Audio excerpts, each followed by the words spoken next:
Тэнгүүд одоо мунхлна гэдэг чинь мицээрээ чийгээд байгаа зүйлийг хэлнэ шүү дээ.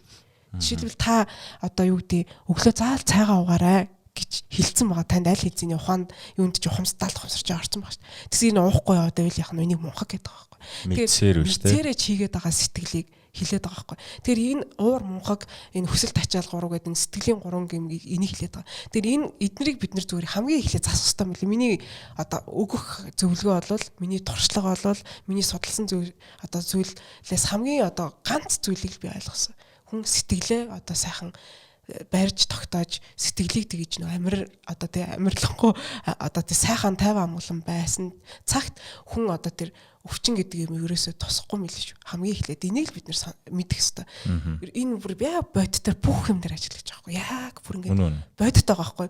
Би ерөөсөө сэтгэл мэтэл ямар хамаат бид нар нөө нэг энийг сэтгэл гэдэг зүйл ингээд гартаа бариад нүдэндээ харж чадахгүй байгаа болохоор ингээд байдаг юу яадгүй бодитоор итгэдэггүй шүү дээ.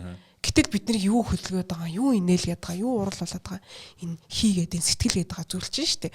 Тэр энэ зүйлийг бид нар анхаарах хэрэгтэй. Тэрийг л аягүй сайн ойлгочвол хийшээ батхан горон маань ерөөсөө хямарж одоо ихтэж багтаж одоо тэр эхэлж штэ аривдаж багтах хямралдах гэдэг гурван гол юм болохгүй.